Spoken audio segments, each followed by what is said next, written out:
large amount to say about what's happening in Britain just now, or very little. It depends which 10 minutes in the day we are in. So Scotland had a democratically agreed referendum in 2014, which the London government agreed to give us, but primarily on the belief that they thought we were going to lose very badly. This created a very big fright. They were very surprised, very scared about what happened in Scotland, where a wide grassroots political, activist and cultural movement took the independence debate almost to the verge of victory. One of the things which is a strong belief of the Unionists, the British state, is that Scotland cannot compare itself to a country which has been colonised. And yet the 2014 referendum shows that our media is colonised, our political institutions are colonised, the means of discussing politics with the people of the country are colonised by the systems of power.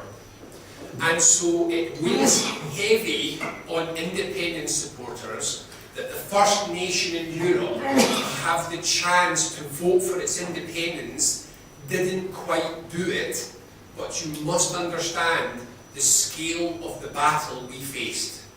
And for those who do not know, 1 week before the vote, genuinely, this is not a joke, Britain's newspapers carried stories which said supermarkets would close, there would be no mobile phone signal, there would be no banks and no machines, no automated cash machines, and there would be no civil defence for Scotland in the event of independence. And yet, if you were in Scotland in the years after the referendum and you looked at the culture and the political awakening that took place, it would be easy to believe that independence won. The history of nations is built from stories, from the tales, the stories which are told. And Britain has now very little story to tell about why Scotland should remain. There is no story about what the meaning of Britain for Scotland is. The official campaign against independence unofficially called itself Project Fear. Their story was to tell us we were too small, too stupid, and too poor to be an independent country. When you have been told as a nation that the reason you must stay is because of your weakness and patheticness, there is no story left which makes people want to stay for positive reasons. And yet, still, our media is colonised and our institutions are colonised by the ideology of the British state. It is probably worth reminding people what the core ideology of the British state is. The primary message about Britain is, yes, sometimes we can be quite evil, but at least we're competent. The people of Britain are aware that we have colonised many other people's countries, we have had wars in many other people's countries, we have exploited their resources, but throughout this, one thing you could always say about Britain was that it was a strong, powerful, coherent nation state. And then there was Brexit. And now nobody thinks that Britain is competent. We have reached a point in a parliamentary democracy where there is no majority for anything. It is my belief that if someone moved that the House of Commons should have a cup of tea, they couldn't get a majority on whether to put in milk or not. We have collapsed into a sequence of factions, all of which are pursuing different purposes. So there are pro-European socialists, anti-European socialists, pro-European centrists, anti-European right-wingers, pro-European right-wingers, and nobody agrees on anything. Actually, that's not quite true. They all agree we don't like Theresa May, but this is a different issue. However, this is not the case in Scotland. In Scotland, it is different. Our history for hundreds of years was in part predicated on the idea that we were friends with whomever England was at war with. This means Scotland has many friends. We have never been hostile to the continent of Europe in the way that Britain was. Our cultural, political and social ties, particularly with France, the Low Countries, but also with Germany and with the north of Europe, have been strong for many centuries. Scotland voted overwhelmingly to stay in the European Union, not because we love the institution and its behaviours. Europe was very, very unhelpful to Scotland during the independence referendum. We voted to stay overwhelmingly because Scotland feels like part of Europe. In a period where we have had little political progress on independence, it is interesting to see just how many Catalan flags you will now see flying on in the windows of houses all over Scotland. This tells us about the way Scotland has changed. We now see ourselves as a nation which is in a dialogue with the world and not just a dialogue with London. And so I could talk for a very long time about the stages and the steps and the politics which will lead to another independence referendum in Scotland, but like every national politics, these are the strange quirks of our nation and our time. So rather than spend time telling you about the eternal interaction of egos and agendas and people who have jobs they do not want to risk and people who do not want to take risks and everything else that you are familiar with in your own politics, I want to tell you what I think I have learned about the world from what has happened. In my day job, in my career, the first career I had was political strategist. This is the job that I have done for most of the last 25 years. And it is with that perspective the last things I want to see come from. In the field of political strategy around the world just now, there is a very strong dominant theory, which is whomever tells the best story has the best chance of winning. So where it used to be that people believed in the power of facts or the importance of symbols such as solidarity, now most people who work in this field will tell you that what you must do is tell a story to the person that you are talking to which speaks to them about their own future, and in that story moves them to the place that you hope they will arrive.